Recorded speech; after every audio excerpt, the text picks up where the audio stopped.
अस्सलाम वालेकुम नाज़रीन, आप देख रहे हैं नुक्ता एतराज़। मैं हूँ यशमीन जमाल। नाज़रीन, कल के दिन की एक जो एक्टिविटी हमने देखा पाकिस्तान तहरीक इंसाफ की लॉन्ग मार्च, उसका एक शो डाउन कल तवक्को की जा रही थी और ये तवक्को की जा रही थी कि पूरा एक लाहे अमल, एक plan of action Pakistan Tehreek Insaf की जानिब से सामने आएगा, क्योंकि इमरान खान साहब ने ये कहा था कि अगर कोई ये समझता है कि हकीकी आज़ादी की जो जंग है वो ख़त्म हो गई है, तहरीक है वो ख़त्म हो गई है, तो ऐसा नहीं है। मैं 26 नवंबर को आने वाला पूरा एक लाहे अमल लोगों के सामने रखूंगा कि हमने किस तरीके से अपना ये जो मकसद है इसको परस्यू करना है। लेकिन हमने देखा ये कि उन्होंने आने के बाद कोई भी इस तरह की बात जिसके अंदर कोई भी एक अग्रेसिव अप्रोच हम कहें वो अडॉप्ट नहीं की, और ये कहा गया कि हम जो भी असम्बलियां जहां जहां इस वक्त पाकिस्तान तहरीक इंसाफ की प्रेजेंस है उससे मुस्ताफी हो जाएंगे। अच्छा, मुस्ताफी होने की हद तक तो बात ठीक है, अगर तहलील करनी है असेंबली वो भी एक ऑप्शन किसी भी सियासी जमात के पास होता है जिसका चीफ मिनिस्टर हो, लेकिन उसके साथ ही उन्होंने ये कह दिया कि मैं इस पर मशावरत करूंगा। अभी मशावरत के अमल के बाद हम कोई तारीख जो है वो तय करेंगे। तो कुछ दोस्तों ने यह सवाल उठाया है कि खान साहब ने इतने दिन पूरे पाकिस्तान से बकौल उनके लोगों को चलाया, मार्च कराया, लॉन्ग मार्च कराया और कहा ये कि ये डी डे है 26 नवंबर को और हम आने वाला लाहे अमल देंगे, तो क्या इतने दिनों में वो जमान पार्क बैठ के मुशावरत भी नहीं कर सके? उनको इतना वक्त भी नहीं मिला, क्योंकि कल उनके सपोर्टर्स कम से कम मैं समझती हूँ ये जरूर एक्सपेक्ट कर रहे थे कि कोई एक फाइनल बात इमरान खान की तरफ से सामने आएगी, जो कि नहीं आई। एक बहुत ही वेग सी बात की, कोई टाइमलाइन सेट नहीं किया, और जैसे मैंने कहा कि उन्होंने कहा कि मुशावरत करके मामलात को आगे बढ़ाएंगे, जिस पर ख्वाजा आसिफ ने एक बहुत दिलचस्प जुमला कहा है। उनका कहना यह था कि आए वो हमारी हुकूमत गिराने थे लेकिन चले अपनी हुकूमतें गिरा कर गए। तो इस पर बात करेंगे कि कल जो कुछ इमरान खान की तरफ से कहा उसका क्या इंपैक्ट होगा। यहाँ पर ये बड़ी एक डिबेट और डिस्कशन हो रही थी कि इमरान खान साहब को मुज़ाकरात की मेज पर बैठना चाहिए, पार्लियामेंट वापस आना चाहिए, लेकिन कल की बात तो अब ये है कि जहां वो बैठे थे पार्लियामेंट में वो वहां से भी बाहर जाने की बात कर रहे हैं। तो कुछ इन इश्यूज पर बात करेंगे कि मुस्तकबिल का मंजरनामा सियासी जो है वो क्या होगा। कल की तकारीर के अंदर भी जो बहुत से लोगों की वहां पर उनके रहनुमाओं की हमने सुनी, उसके अंदर भी अनफॉर्चुनेट एक एस्पेक्ट फिर से ये था कि इदारे को बहुत तनकीद का निशाना बनाया गया, इस्टेब्लिशमेंट को, फौज को। तो कुछ इस हवाले से भी बात करेंगे कि इस रविश को भी अब इट्स अबाउट टाइम के तर्क कर दिया जाए, सियासतदानों की जानिब से, और इदारों को ना घसीटा जाए इन सारे मामलात के अंदर, तो बेहतर होगा। हमारे साथ जो मेहमान शख्सियात है तारुफ करवा के हम गुफ्तगू का आगाज करेंगे। पाकिस्तान पीपल्स पार्टी से सीनियर सियासतदान है lieutenant general retired Abdul Qadir Baloch हमारे साथ मौजूद है। सर बहुत शुक्रिया आपका तशरीफ लाया, आपने वक्त दिया। सीनियर जर्नलिस्ट है जावेद सिद्दीक साहब ने हमें ज्वाइन किया इस्लामाबाद स्टूडियो से, बहुत शुक्रिया सर आपका भी, आपके वक्त के लिए। ANP से सीनियर पॉलिटिशियन है शाही सैयद साहब हमारे साथ मौजूद हैं, बहुत शुक्रिया सर आपका भी, आपके वक्त के लिए। और कुछ ही देर में रफीक रजवाना साहब जो है, अच्छा पाकिस्तान मुस्लिम लीग नवाज से रफीक रजवाना साहब ने हमें ज्वाइन कर लिया, बहुत शुक्रिया आपका भी सर आपके वक्त के लिए। मैं जनरल साहब आपसे गुफ्तगू का आगाज कर लूँ। आप कल जो कुछ हुआ पूरा दिन, क्योंकि एक बड़ा एक हाइप क्रिएट किया गया था कि खान साहब आएंगे और पता नहीं क्या लाहे अमल जो है उसका ऐलान कर जाएंगे, आपने यही एक्सपेक्ट किया था जो हुआ, किस तरीके से देखते हैं? बिस्मिल्लाहिर्रहमानिर्रहीम अश्विन, बिल्कुल 100% मैं ये एक्सपेक्ट कर रहा था। उनके पास कोई रास्ता नहीं था सिवाय इस रास्ते के, और दूसरा रास्ता उनका ये था कि वो इस्लामाबाद पे चढ़ दौड़ते, और चढ़ दौड़ने के बाद क्या कार्रवाई उन्होंने करनी थी और क्या नतीजा उन्होंने हासिल करना था। अगर इस्लामाबाद में भी यहीं पर आके तकरीर करते या कोई तकरीर वाली कहानी का, तो उन्होंने वहाँ पर फैसला कर दिया। यहाँ पर क्या करते, वो करने वाली बात कहना तो बड़ा आसान है, करना बड़ा मुश्किल होता। इतनी आसान बात ना होती। और वो लोग जो वहाँ पर आए थे वो सब के सब इधर चढ़ दौड़ने के लिए भी तैयार नहीं थे, उनके पास यही एक रास्ता था। नंबर्स थे चढ़ दौड़ने के लिए, क्योंकि हुकूमत ये कह रही है कि नहीं थे इतने नंबर्स, वो कहते हैं अवाम का समंदर था। देखिए जी, मैं कह रहा हूँ नंबर्स, मैं ये नहीं कहूँगा कि नंबर्स थोड़े थे, नंबर बहुत ज्यादा भी नहीं थे लेकिन बहुत कम भी नहीं थे। एक रोड के किस्म में जो शो किया जाता है और उसको फैलाया जाता तो अच्छी खासी तादाद नजर आ जाती है, लेकिन एक ऐसी पार्टी के लिए जो कि अमेरिका की बगावत की नैरेटिव लेके सामने आया और बेशुमार चीज़ें सामने आके, और उसके बाद ये बाई इलेक्शंस की कहानी, उसके जो रिजल्ट उसको मिले, और फिर एक महीने की मुकम्मल तैयारी की, 8-10 उन्होंने मीटिंगें की, और पूरे मुल्क से तमाम मुकम्मल पार्टी ने जिन 2 सूबों में राइट और लेफ्ट वाले जो एडजॉइनिंग सूबे थे वहाँ पर उनकी हुकूमत थी। तो अगर 50-60 हज़ार आदमी या इससे कम, लोग 10 कहते हैं 15, मैं अगर 40-50 हज़ार या 60 हज़ार कर दो, कोई नफरी नहीं है, कोई ऐसी बात नहीं है। लेकिन फिर भी ठीक ठाक नफरी थी, कोई ऐसी बात नहीं थी। वो लोग तो अपनी जगह पे, लेकिन इनके पास कोई रास्ता नहीं था सवाए इसके जो उन्होंने डिक्लेयर किया। ये तो उन्होंने कर दिया अपने आप को, ठीक है, जोर खताबत का एडवांटेज लेके उन्होंने ठीक ठाक उन्होंने अपना पॉइंट ऑफ व्यू सेल कर दिया, लेकिन अमली तौर पर इसके रास्ते में बड़े मुश्किलात हैं, इतना आसान नहीं है। पहली बात तो उन्होंने ये कर दिया कि असेंबलियां तोड़ेंगे, वो असेंबली तोड़ने की बात नहीं की, उन्होंने कहा हम इस्तीफा देंगे। जी, और बिल्कुल राइटली उन्होंने ऐसे किया। असेंबलियां तोड़ना प्रॉब्लली उनके लिए इतनी आसान नहीं है। अगर वोट ऑफ नो कॉन्फिडेंस के लिए अगर कोई नोटिस जमा किया जाता है तो फिर ये कहानी सामने आ जाती है, वो फिर वो कहानी उनकी वो नहीं हो सकेगी। इस दौरान में पंजाब में बड़ी थिन मेजॉरिटी है उनकी, वहां पर उसकी मेजॉरिटी को तोड़ा भी जा सकता है, दाएं बाएं भी किया जा सकता है। और वो अगर असेंबली से अलग होते हैं तो आई थिंक नून लीग के लिए हुकूमत बनाना कोई मुश्किल काम नहीं है। कोई इतनी मुश्किल काम नहीं है उनके लिए। इसी तरह से रुकावटें पैदा की जा सकती है केपीके में। अदर हैंड अगर आप देखें इन दो असेंबलियों के तोड़ने से अगर उसको ये नतीजा मिल जाता कि पूरे मुल्क के दोबारा इलेक्शन होता, फिर भी बात नहीं, वो भी नहीं ऐसी होगा। भी कोई बात नहीं है। मरकज में पीडीएम की गवर्नमेंट है, सिंध में पीडीएम की गवर्नमेंट है, पीपल्स पार्टी की गवर्नमेंट है, बलूचिस्तान में भी इनकी गवर्नमेंट नहीं है। और केपीके मेरे ख्याल में गिलगित बल्तिस्तान और आज़ाद कश्मीर को शायद वो टच ना करें, उनका ताल्लुक नहीं है बेसिकली पाकिस्तान का, टेक्निकली पाकिस्तान तो ये 4 सूबे हैं, ठीक है ना जी। तो इतनी आसान बात भी नहीं थी कि उन्होंने ऐलान कर देना था और अगले दिन बिल्कुल लोगों ने खड़े होना था। फिर दूसरी बात आ जाती है, उस असेंबली को नहीं, सॉरी इलेक्शन कमीशन को नहीं मानते हैं, फिर इलेक्शन लॉज को नहीं मानते, इलेक्शन लॉज को नहीं मानते। On the other hand council of common interest जिसको खुद चेयर कर रहे थे, वहां पर ऑलरेडी ये पॉइंट पास्ट है कि भाई क्या नाम है सेंसस कराए जाएंगे अगले इलेक्शन से पहले, ये इन्होंने कमिट किया हुआ है पूरे मुल्क में, वो कार्रवाई भी की जानी है। तो इलेक्शन अगर किए जाने हैं तो कब किए जाने थे, क्या करते और क्या ना करते। मेरे ख्याल में मुझे लगता ये है कि उन्होंने अपने आप को फंसा दिया, चले इसकी इनकी जो डिटेल्स है उन पे बात करते हैं। और प्रैक्टिकली जब करने की बारी आ जाती है बेशुमार पॉइंट्स और लाए जा सकते हैं। इसमें ख्याल डिस्कशन आगे चलेगा तो बिल्कुल। रजवाना साहब, आपको मेरी आवाज आ रही है सर? जी सर, ये थोड़ा सा क्योंकि जाहिर है आपका एक वो भी है, लीगल बैकग्राउंड भी है, थोड़ा सा ये अगर वजाहत कर दे हमारे व्यूअर्स के लिए कि ये तहलील वाला मामला, इस्तीफा वाला मामला आपने इसको किस तरीके से रीड किया? क्योंकि परवेज इलाही, मुनस इलाही, उनकी तरफ से तो बार बार ये स्टेटमेंट आ रही है कि अभी हुक्म करें हम तहलील कर देंगे। वैसे ये भी एक पॉलिटिकल पॉइंट ऑफ डिस्कशन है, इस पर भी बात कर लेंगे, लेकिन ये किस तरीके से आप समझते हैं कि ये मामला आगे बढ़ेगा और बढ़ेगा भी कि नहीं, या खान साहब ने बस वैसे ही एक बयान दे दिया? $1 मिलियन क्वेश्चन है जी। खान साहब का तारीखी पस मंजर देखें आप, जिस अंदाज से वो मुख्तलिफ औकात में मुख्तलिफ तौजीहात करते रहे और मुख्तलिफ जो है ना उनके नारे आते रहे, तो मैं ये समझता हूँ ये फ्रस्ट्रेशन की इंतहा है कि जब कुछ नहीं उनके पास रहा तो ये आखिरी एक तीर तो उन्होंने चला दिया। अफसोस ये है कि जब से इमरान खान साहब इक़्तिदार से बाहर हुए, आईनी तरीके से अदम एतमाद के बाद उन्होंने न खुद चैन लिया न पाकिस्तानियों को चैन लेने दिया। ठीक है जी, कभी कुछ और कभी कुछ। अब बात यह है कि जब हम लोग बात करते हैं तो शायद इस तनाजर में लोग देखते होंगे, हमारे व्यूअर्स के, शायद हमारा एक मखसूस पार्टी से ताल्लुक है तो हम उसका ही नुक्ता नज़र बयान करते, नहीं ऐसी बात नहीं है। माशाल्लाह हमारे इस पैनल में या अदरवाइज भी सारे बाशऊर लोग हैं, तजर्बेकार हैं। मेरे इनसे ताल्लुकात के हवाले से मैं बड़ा जानता हूँ जो इस वक्त साहिबान मेरे साथ मौजूद है, सलाम भी पेश करता हूँ।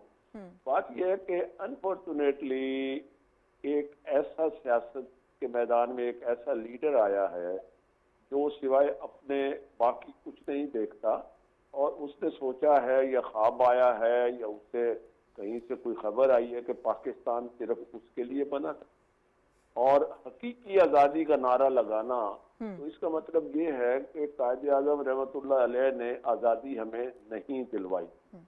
जब हमें अमरीका अपना मगरबी साम्राज्य से आज़ादी मिली, हिंदुस्तान से अलहदा हुए, तो वो आज़ादी नहीं थी तो क्या था?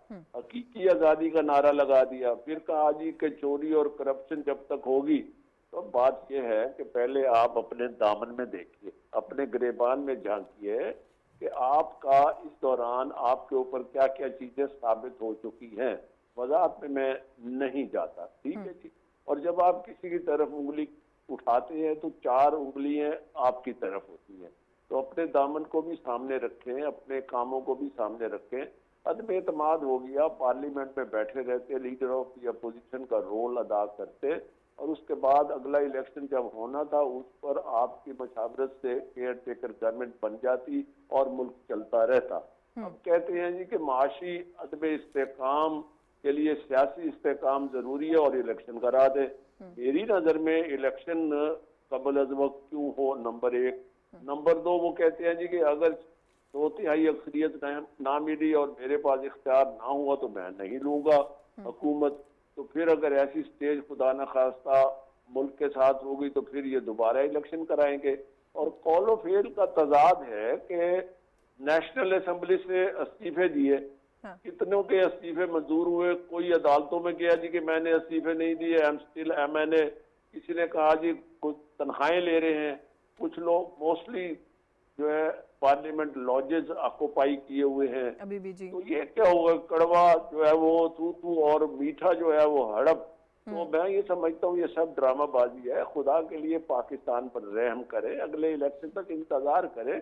अगर आपको अवाम की अक्सरियत अगले इलेक्शन पे ले आती है, बिस्मिल्लाह आइए, कौन आपका रास्ता रोकता। मगर एक बात होगी कि अगले इलेक्शन में जो भी रिजल्ट आए उसको तस्लीम करें और उसके बाद ये देखें कि अब इस वक्त इलेक्शन कराएंगे। आपने 6 सीटों पे इन्होंने इलेक्शन लड़ा, तो उसी असेंबली से इस्तीफा दे दिया।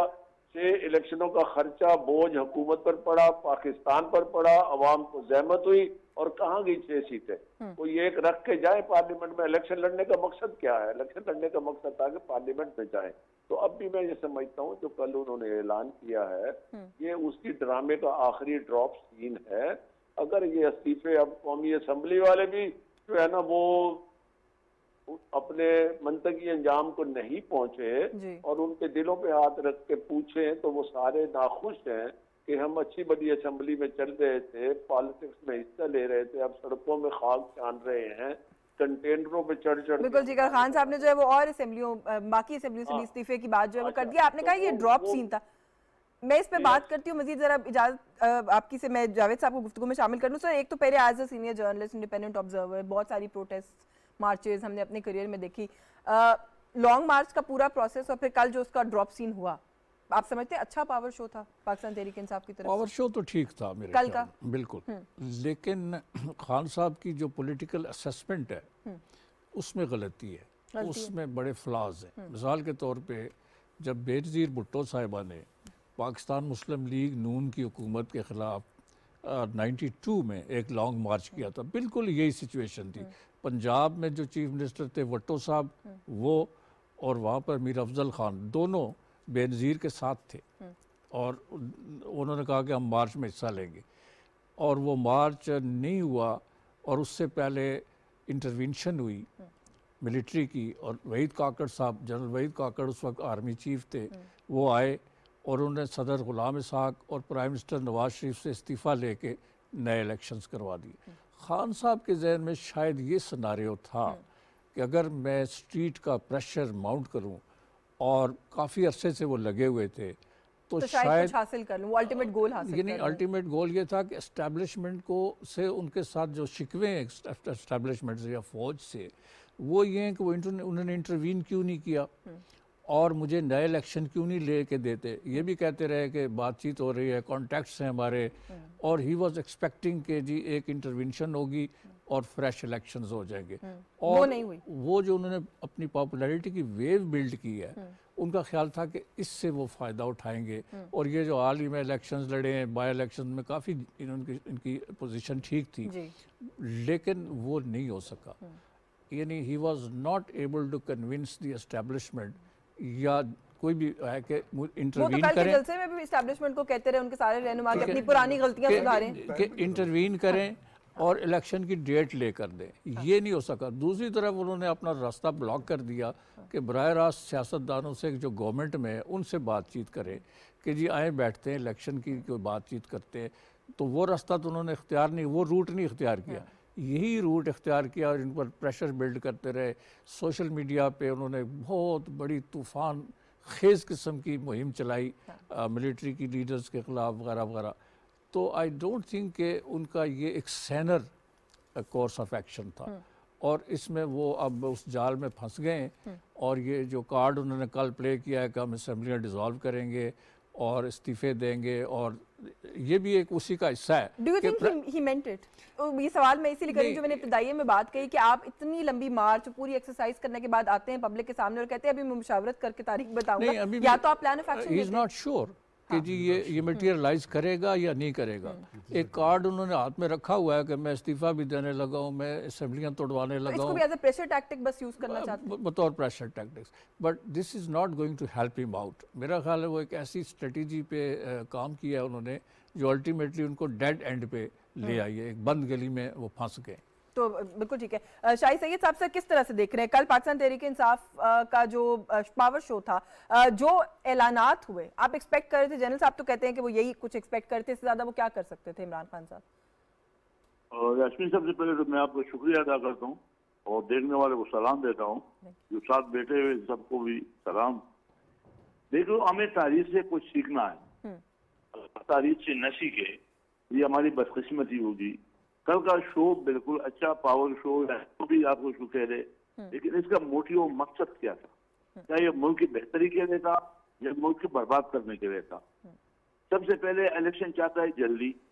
अब सबसे पहले आप लोग पाकिस्तान की तारीख देखते हैं, जब भी इलेक्शन हुआ तो उसी वक्त लोगों ने एतराज किया। हारने वाला बोलता है कि धांधली हुई है, जीतने वाला बोलता है कि बड़ा फेयर हुआ। हम सियासतदानों को चाहिए कि मिल बैठ के हम इलेक्शन रिफॉर्म ऐसा करें कि इलेक्शन हारने वाला भी हंस के मान ले कि मैं हारा हुआ हूँ और जीतने वाला भी फहरी अंदाज से बोले कि मैं शिफाफ इलेक्शन जीता हूँ। उस पर हमने काम करना था और पहले भी हमने कहा, उस पर क्या मीटिंगें भी हुई, लेकिन आज दिन तक हम कामयाब नहीं हुए। मैं ये समझता हूँ कि ये मौजूदा वक्त पाकिस्तान की तारीख 75 साल तारीख का एक अच्छा वक्त आया कि जिन लोगों ने गलतियां की उन्होंने एक्सेप्ट की कि हमने 20 साल से अपने खून से नजराने देके वो गलतियों को हम दूर कर रहे, शफाफ कर रहे। ये अच्छी बात, खुशआइंद बात है कि एक बंदा गलती करके और उसको एक्सेप्ट करे। आज अगर हमारे इदारे अपनी अपनी जगह पे हो जाए, और ये हमारा डिमांड था शुरू अजल से कि आप मुल्क को शिफाफ इलेक्शन दे, हर इदारा अपने अपने दायरे इख्तियार में रह के अपना अपना रोल अदा करे। मजबूत पाकिस्तान के लिए मजबूत पार्लियामेंट, मजबूत जुडिशरी, मजबूत इलेक्शन कमीशन और मजबूत एस्टेब्लिशमेंट चाहिए, ये जरूरत है। लिहाजा हमारा मकसद क्या है?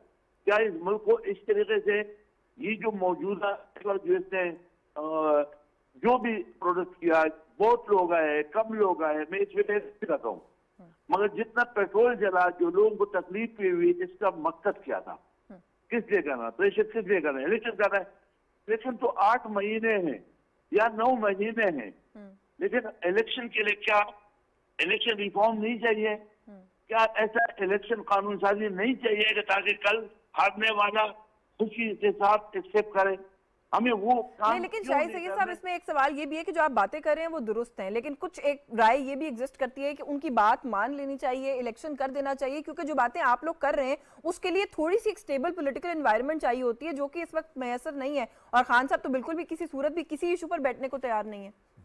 तो बुनियादी गलती तो उसकी ये हो गई कि जिस तरीके से काम हो रहा है, जिस सीढ़ी से चलना है जीने से, उस जीने को सीढ़ी को तो इस्तेमाल ही नहीं कर रहा है।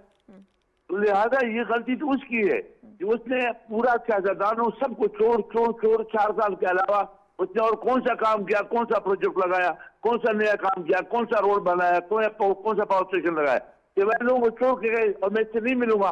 तो अगर आप इन आवाम से या इन सियासतदानों से नहीं मिलोगे और आप दावा के 22 करोड़ आवाम, माफ करना, इस 22 करोड़ आवाम में तो मैं भी हूँ, उसमें रफीक राजवाना साहब भी है, उसमें अब्दुल कादिर बलोच जनरल साहब भी है। तो आप पाकिस्तान की 22 को गिनती में मुझे भी आपके साथ शामिल कर रहे हो, मैं तो आपके साथ नहीं हूँ। और मुझे 100% कंफर्म है कि रफीक राजवाना साहब भी उनके साथ नहीं है, और ये उससे ज्यादा कंफर्म है कि हमारे जनरल साहब भी उनके साथ नहीं। वो गिनती 22 करोड़ आवाम की बात कर रहा है। भाई अपने हिस्से का हिसाब करो, जितने लोग आप ये है, आपके चाहने वाला है, आप हीरो है, लेकिन बदकिस्मती ये है कि उस बंदे को अगर हम मजनून का नाम दे या दीवाना का है या उसको मासूम का है, उनको इसका पता ही नहीं होता कि मैं बोल क्या रहा हूँ। अभी आप बोले कि उसने क्या डिसीजन लिया, भाई खुदा के बंदे उसके बारे में तो नजूम भी नहीं जानता कि उसने जो बात कही वो बात फिर होगी भी या नहीं होगी। हाँ, अच्छा, आपने अभी कहा ना कि चोर सियासतदानों को 3 साल एक ही राग अलापा। जनरल साहब, सियासतदानों को तो उन्होंने चोर कहा, सियासतदान पॉलिटिक्स में तो एकदम तलाशी करते हैं। खान साहब ने एक नया काम ये किया कि उन्होंने किसी इदारे को नहीं छोड़ा। आप अदिया की बात करें, इलेक्शन कमीशन की बात करें, फौज की बात करें, आउटगोइंग आर्मी चीफ को भी कॉन्ट्रोवर्शियल किया, इनकमिंग को भी करने की कोशिश की, और कल भी जलसों में ये कहते रहे कि अपनी गलतियां सुधारें और शफाफ इंतखाब कराएं। इदारे से ये कहना कि इंतखाब कराएं, शफाफ इंतखाब कराएं। आपके आज के सेशन में बड़े ज़बरदस्त पॉइंट्स आए हैं। जावेद साहब ने दो बातें कही, बड़ी ज़बरदस्त बातें की कि रास्ता उसके पास दो थे, दोनों रास्ते उसने ब्लॉक किए। फौज के ज़रिए से, फौज के टाइमिंग अजीब किस्म की। अगर वो उम्मीद कर रहा था कि फौज से कोई नतीजा हासिल करना है, फौज की चेंज ऑफ कमांड हो रही है मुकम्मल तौर पर। इफटाल पहले तो उसको उनको टारगेट बनाया, टारगेट बना के बुरी तरह से उनको, और क्या क्या इल्ज़ाम नहीं दिए, क्या गालम गलोच नहीं की, क्या गलत अल्फाज उसने इस्तेमाल नहीं किए, क्या कुछ किया कि वहाँ से कोई उम्मीद वो करता कि उनसे कोई फेवरेबल आउटकम उनकी तरफ से आ जाएगा। दूसरी तरफ से ये था, उन्होंने कहा कि जी ये तो इस काबिल ही नहीं कि इनके साथ मैं बैठ जाऊँ, मैं मरना प्रेफर करूँगा लेकिन इनके साथ बैठना मैं नहीं चाहूँगा। ये वो उस रास्ते को, दोनों रास्तों को उन्होंने ब्लॉक कर दिया। दूसरी तरफ शाही सैयद ने बड़ी ज़बरदस्त कर दी, इसको हम पागल कहें या मजजूब कहें या क्या कहें, क्या है और क्या नहीं है। वो उन्होंने जो बात की, इलेक्शन कमीशन को वो नहीं मानता है। इलेक्शन अगर मांगता है तो इलेक्शन कमीशन ही इलेक्शन कराएगा ना।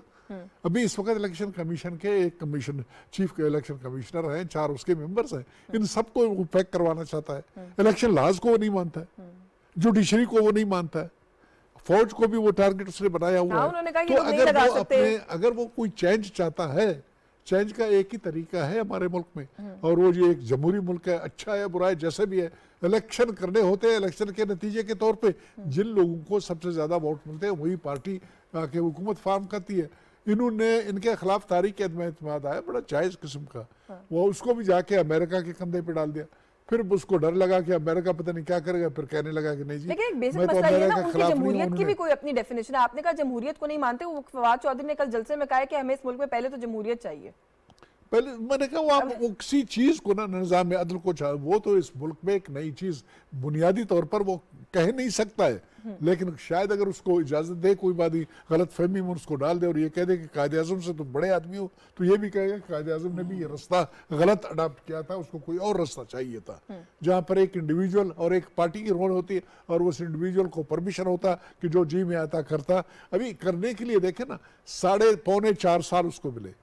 3.25 साल में ये मदीना रियासत की बात करता है, ये नए निज़ाम अदल की बात करता है, ये ऊपर और नीचे की बात करता है कि अदालत इंसाफ सबके लिए बराबर होना चाहिए और ये होना चाहिए, हकीकी आज़ादी और फलान फलान। मेहरबानी करके एक थोड़ा सा छोटा सा मासूमाना कदम की बात करे जहां पर इसने इनिशिएट किया कुछ। चलो पौने 4 साल उसके लिए कम अरसे थे उस बात को मुकम्मल करने के लिए। इनिशिएट तो कोई करता, कोई एक कदम ऐसे इनिशिएट करता जिसको आज वो या उसके फॉलोअर जो है कोट करते कि उसने ये कार्रवाई की। फिर दूसरी बात यह है कि अगर वो इलेक्शन चाहता है, इलेक्शन कितने अरसे के लिए चाहता है, कितने अरसे के लिए वो पावर में आना चाहता है, वो तो कहता है मुझे 2/3 मेजॉरिटी चाहिए, 2/3 मेजॉरिटी नहीं आएगी तो मैं नहीं आऊंगा पावर में। बिल्कुल ये कहा है। और फिर बाद में मुझे अपने मकासद पूरे करने के लिए, अपने एजेंडे को फॉलो करने के लिए, उसके लिए तो टाइम लिमिट है ही नहीं उनके लिए। 5 साल तो इसने साबित कर दिया कि 5 साल मेरे लिए काफी नहीं है।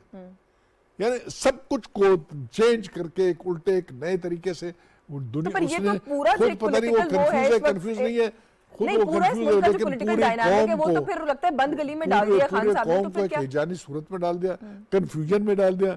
समझ नहीं आ रही है कि अगर हमें वो ले जाना चाहता है, हमारा लीडर है, पॉपुलर लीडर है, वो आजकल नया लफ्ज है मेरा कौम।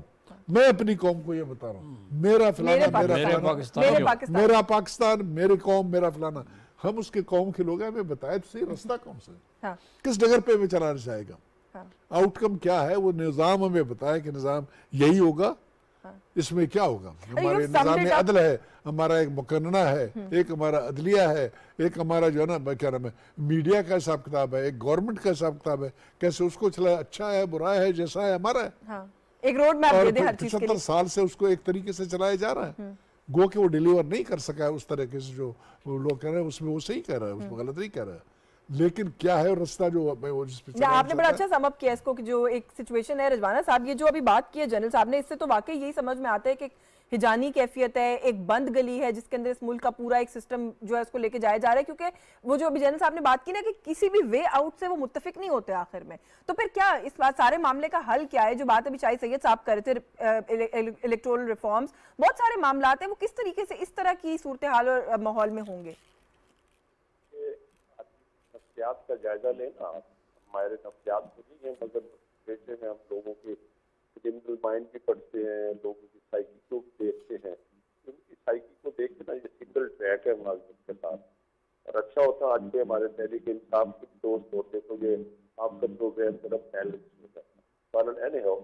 अब बात यह है कि जिस सोच पे वो चल रहे हैं उनके मुताबिक तो वो कुफर और जो है ना इस्लाम के फतवे भी देते हैं, तो उन्हें जो है ना मौलाना या अलामा इमरान खान कहता। ठीक है जी। रजवाना साहब सॉरी आपको इंटरप्ट करी हूँ, आपने कहीं आपके सेल फोन का स्पीकर तो ऑन नहीं है सर? आपकी आवाज कुछ ठीक से नहीं आ रही हमें।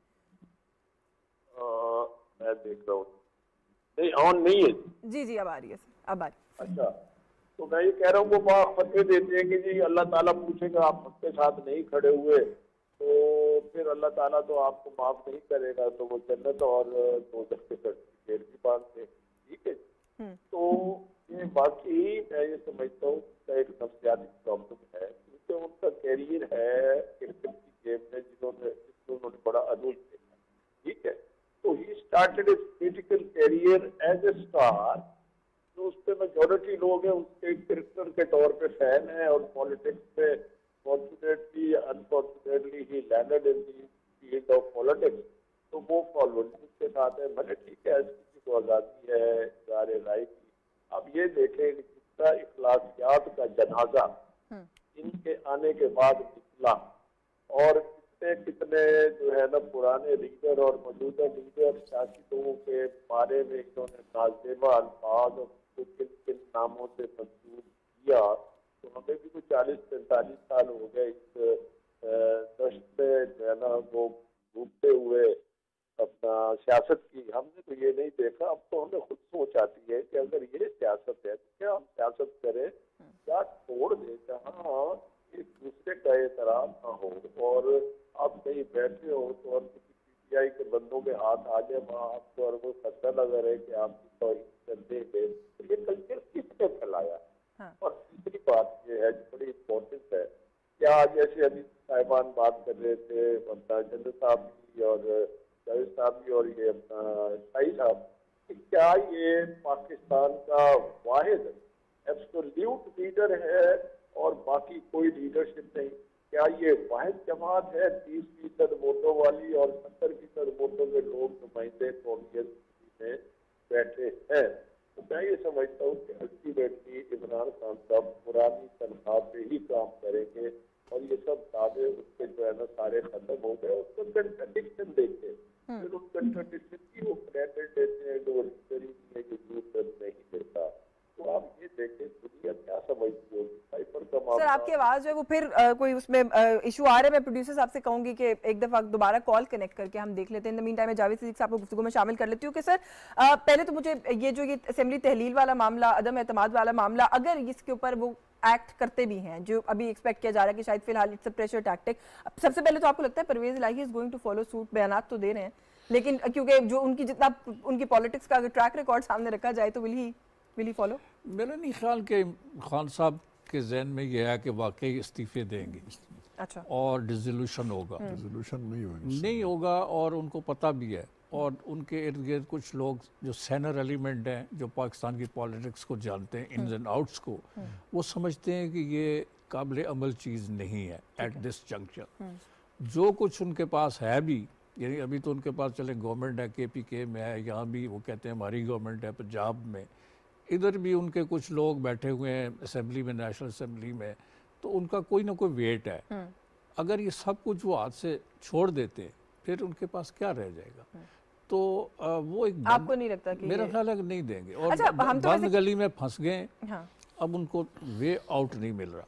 जो वो चाहते हैं, जो मैं समझ सका हूँ, वो नहीं हो सकता पाकिस्तान में। It is a democratic state, जो भी आप इसे कहें कि सही जमहूरियत है, नहीं उन्होंने तो कल जमहूरियत को ही चैलेंज कर दिया उनके लोगों ने। ये बात दुरुस्त है, लेकिन उसके लिए फिर उनके जहन में जो मॉडल है, I don't know which model he is following, लेकिन जिस तरह ईरान में हुआ या चीन में हुआ या रूस में हुआ कि सारी की सारी खलकत बाहर निकल आए और एक सिस्टम को आप डिमोलिश कर लें, इतनी पावर उनके पास नहीं है। हाँ। लेकिन वो अपने ख्याल में या इस जोम में थे कि सारा के सारा पाकिस्तान मेरे साथ निकल आएगा, और ये जो सिस्टम इस वक्त एग्जिस्ट करता है इसको हम डिमोलिश करेंगे। लेकिन सर एक तज्जिया ये भी है कि इस फेलियर के बावजूद भी कुछ लोगों की ये राय है कि he did play his card well yesterday, और उनका ये ख्याल है कि जिसको हम कह रहे हैं कि खाली प्रेशर टैक्टिक है, इट माइट इवन वर्क, क्योंकि खान साहब ने प्रेशर तो डाल दिया गवर्नमेंट पे कि अगर असेंबलियां तहलील हो गई तो क्या हो जाएगा। आज कुछ स्टेटमेंट्स भी आई हैं कि हम अदम एतमाद जमा करा देंगे, उसके बाद ये नहीं हो सकता। तो डू यू थिंक कि वो गवर्नमेंट के पास या जो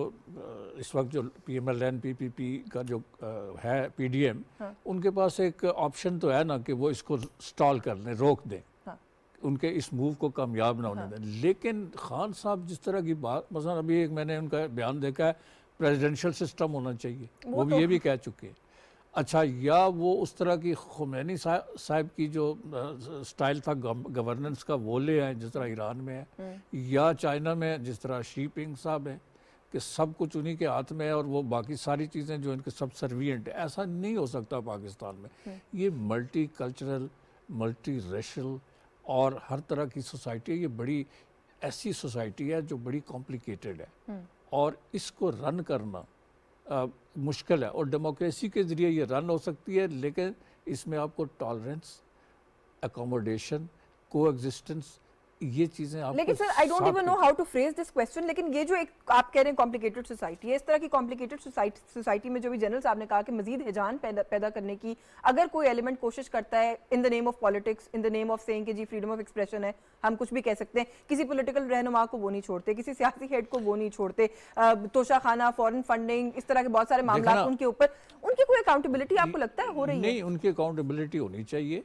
हर शख्स पाकिस्तान में अकाउंटेबल है और मैं समझता हूँ कि जो आइन है हमारा, जो कानून है, वो फ्रेमवर्क प्रोवाइड करता है फॉर अकाउंटेबिलिटी। और अकाउंटेबिलिटी ना हो तो फिर तो निज़ाम ही कोई नहीं है, फिर तो आप राजी है, फिर तो अफरा तफरी है, फिर तो एक अजीब खौफनाक सूरत हाल है। तो he is not beyond accountability, लेकिन उनको प्रैग्मेटिक अप्रोच रखनी चाहिए। अगर तो वो अगले आर्मी चीफ से मैं ये कहना चाहता हूँ, एक्सपेक्ट करते हैं कि वो उनको और अपोजिशन को बैठा के कोई रिजॉल्व करा दें इस इशू को, मुमकिन है वो ये सोच रहे हों, लेकिन उन्होंने छोड़ा किसी को भी नहीं। लेकिन ये तवक्को रखना भी in the first place, he hasn't spared anyone। लेकिन ये तवक्को रखना भी in the first place, I think, don't you think it's uncalled for? मतलब इदारे का काम नहीं है ना कोई इस तरह का। उन्होंने कल ये भी कहा कि मैं मुख्तलिफ हलकों को बताना चाहता हूँ, इदारों को बताना चाहता हूँ कि मुल्क डिफॉल्ट करने वाला है। इदारों का क्या काम है अगर डिफॉल्ट हो उनका कोई नहीं है, लेकिन चूंकि वो समझते हैं कि जो उनके 3-3.5 साल थे, वो जो एस्टेब्लिशमेंट उनके साथ फुली कोऑपरेट कर रही थी, and they wanted him to be a successful prime minister, which he didn't turn to be। So he wants that cooperation back। वो cooperation वापस। अच्छा शाही सैयद साहब, इदारा किसी किस्म प्रेशर में आ सकता है? मैंने कल कुछ लोगों की ये राय भी देखी कि आउटगोइंग जो सरबराह हैं उनके बारे में भी कॉन्स्टेंटली बोलते चले जाएं, इनकमिंग के ऊपर भी कॉन्स्टेंटली एक प्रेशर डालते चले जाएं और ये कहते चले जाएं कि साफ शिफाफ इंतखाब होना चाहिए, इदारा माजी की गलती को ना दोहराए। तो डू यू थिंक कि इदारा can also feel the pressure और उसका फिर कोई नुकसान हो सकता है मुल्क की दीगर सियासी जमातों को? शाही सैयद साहब आप मौजूद है? सर नहीं, मेरा ख्याल है कि उनको आवाज नहीं आ रही। रफीक रजाना साहब, अगर आपने सवाल सुना है सर, आप इस पे कमेंट कर दें कि क्या किसी किस्म का कोई दबाव आप समझते हैं कि इदारा महसूस करेगा अल्टीमेटली, क्योंकि मुसलसल एक ही बात को कहा चला जाता जाए और बार बार जो ब्लेम है वो डाला चला जाता जाए एक इदारे के ऊपर, तो क्या इदारा उसका कोई प्रेशर फील कर सकता है? और अगर ऐसा हुआ तो क्या बाकी सियासी जमातें उससे इम्पैक्ट हो सकती हैं? देखिए जी, हर चीज में इंतहा पसंदी जो है ना अच्छी नहीं होती। मेरी आवाज आ रही है आपको? जी बिल्कुल आ रही है, बिल्कुल लाउड एंड क्लियर। इंतहा पसंदी अच्छी नहीं होती। उन्होंने कोशिश की है खान साहब ने कि हर इदारे को डिफेंसिव कर दें, उसको इतना मेलाइन कर दें, इतना मेलाइन कर दें और लोग समझें कि मैं ठीक कह रहा हूँ। और उनको ये समझ नहीं आई कि उसी दरख्त की शाखें काटने लग गए जिस दरख्त के साए के नीचे वो बैठे हैं, या उसी बैसाखी को तोड़ना शुरू कर दिया जिस बैसाखी के सहारे इनका इलेक्शन हुआ और ये हुकूमत में आए। चलो वो तो वक्त गुजर गया। जावेद सदीक साहब ने बहुत अच्छा कहा कि he was one of the luckiest prime minister जिसको कोई, he was facing no odd, और एस्टेब्लिशमेंट तमाम इदारे उसके साथ मुकम्मल खड़े थे। अगर उन हालात में ये पूरे 4 साल में कामयाब नहीं हो सका तो फिर ये क्या सूरत हाल होगी खुदा ना खास्ता मुल्क की।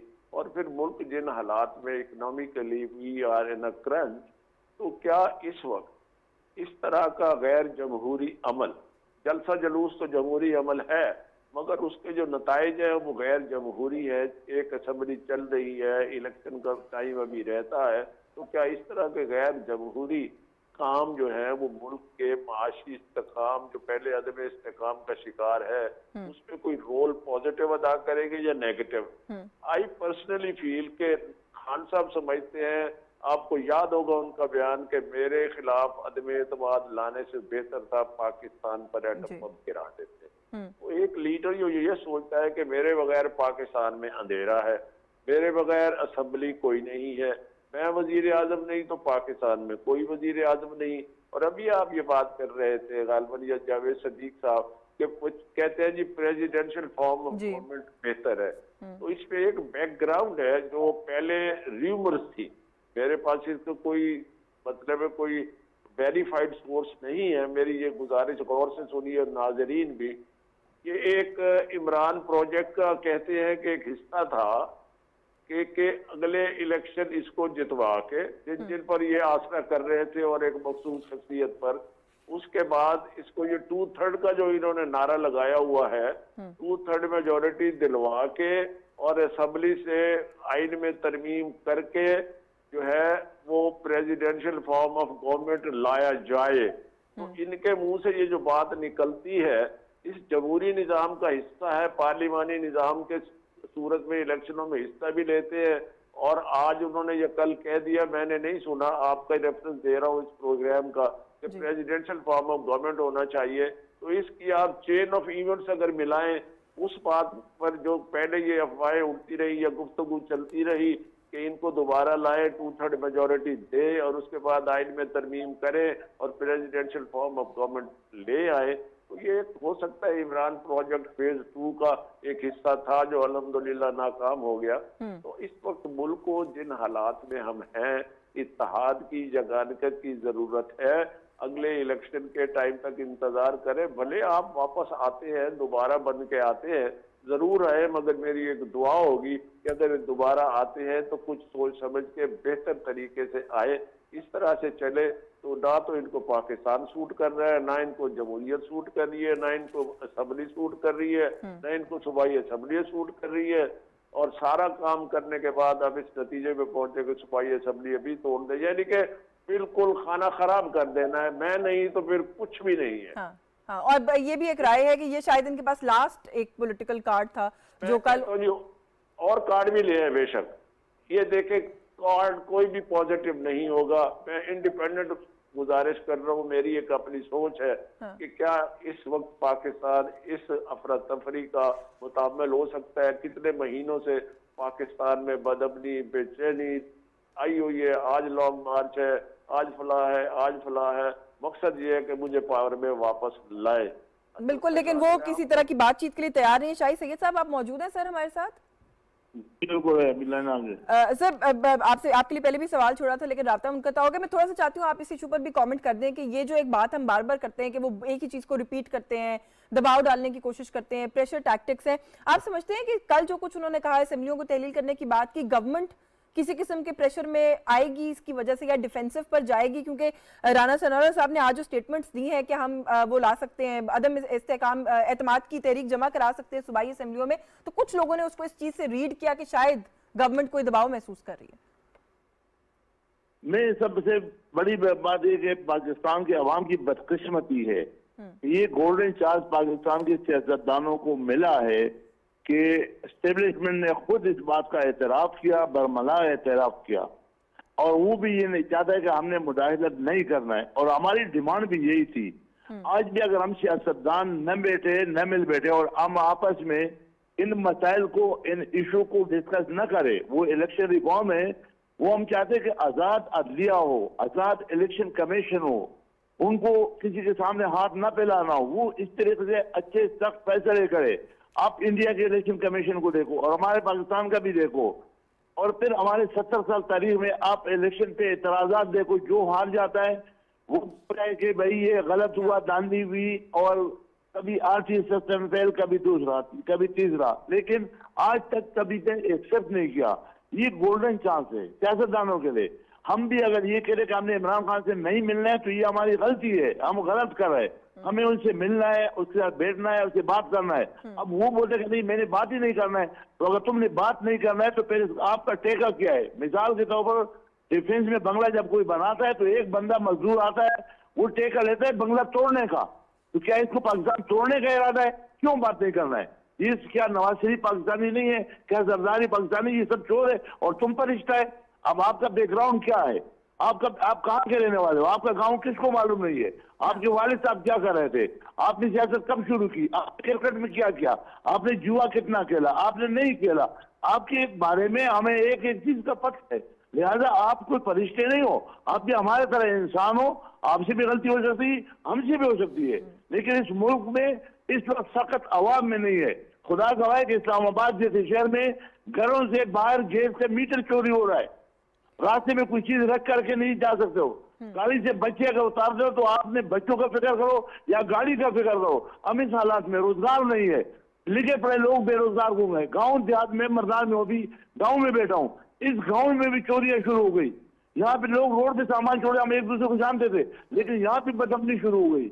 लिहाजा खुदा के लिए थोड़ा सोचे, इस मुल्क के आवाम के लिए सोचे। इस वक्त हॉस्पिटल में दवाइयाँ नहीं है, अब यहाँ एजुकेशन के क्या हालत है? अब आपने आवाम को रोडों पे निकाल करके और आपने बहुत बड़ी ताकत दिखा दी, तो कल कोई और पार्टी आ जाएगा, वो इससे ज्यादा बड़ा कर देगा। अभी जैसे एमएमए की मिसाल दे रहा हूँ, एमएमए अगर चाहेगा तो वो तो इससे बहुत बड़ा जलसा कर देगा।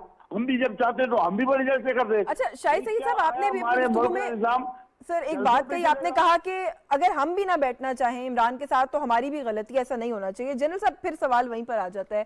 फवाद चौधरी साहब, असद उमर साहब, बहुत पाकिस्तान तहरीक इंसाफ के मुसलसल ये बात कह रहे हैं कि हुकूमत इंतखाबात की तारीख दे दे, फिर इलेक्टोरल रिफॉर्म्स हो, चार्टर ऑफ इकोनॉमी हो, इन सब चीज़ों पर हम हुकूमत के साथ बैठने को तैयार हैं।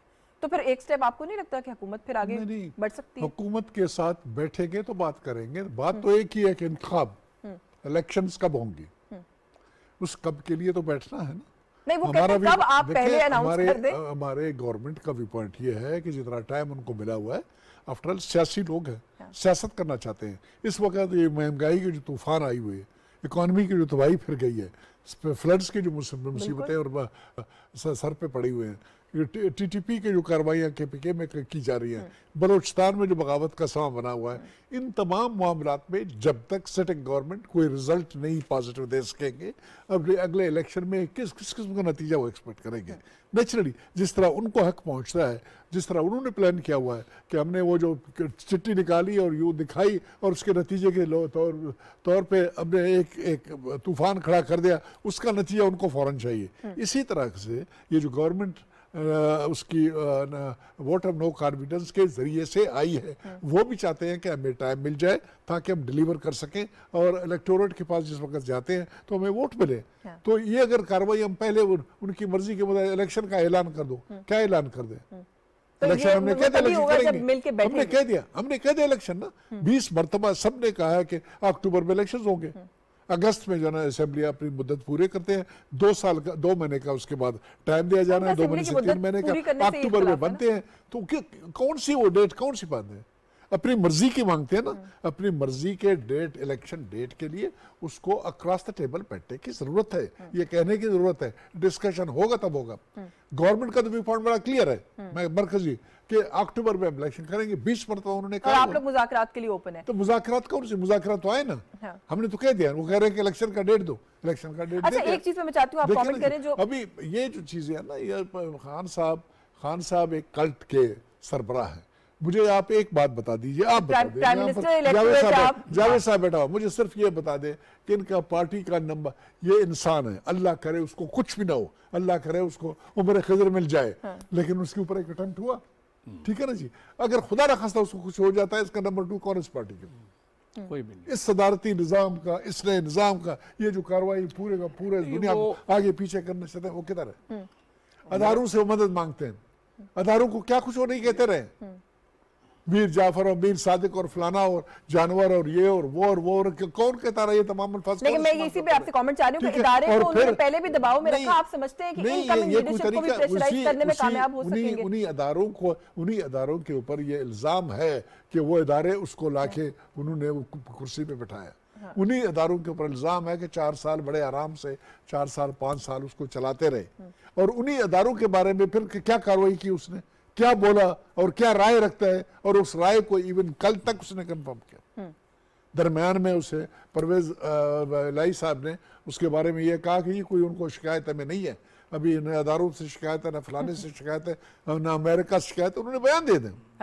ठीक है, और उन्होंने ये कातिलाना हमले वाली कार्रवाई को उन्होंने कहा ये हमें किसी किस्म का कोई शक नहीं, ऑन बिहाफ ऑफ। कल उन्होंने अमेरिका से भी अपने गिले को फिर दोहराया, याद आ गया दोबारा उन्होंने शुरू कर दिया।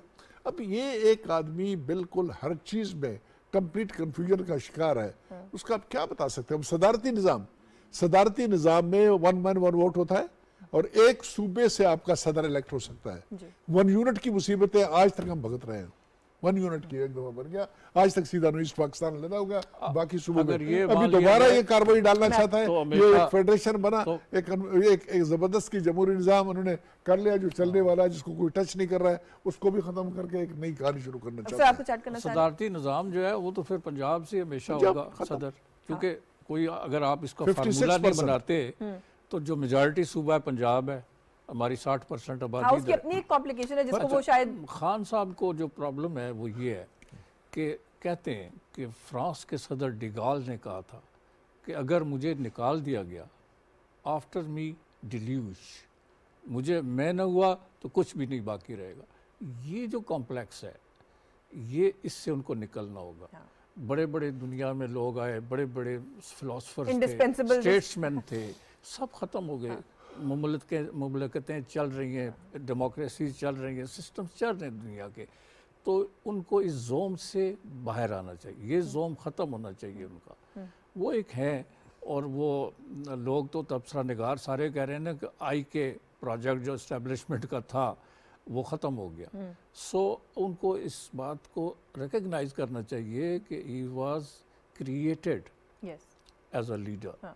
उनकी एक पीछे बैकग्राउंड थी, क्रिकेट की वजह से एक टावरिंग फिगर थी, पॉपुलर था, उसको इस्टेब्लिशमेंट ने यूज़ किया कि शायद ये चल पाएँ और नेशनल यूनिटी आ जाए, मुल्क आगे की तरफ बढ़े। और करप्शन भी एक बहुत बड़ा इशू है पाकिस्तान का, तो शायद करप्शन भी ख़त्म हो जाए, विच अनफॉर्चुनेटली हैज़ नॉट हैपेंड। तो अब ये है कि खान साहब को रियलिटीज़ को एक्सेप्ट करना चाहिए।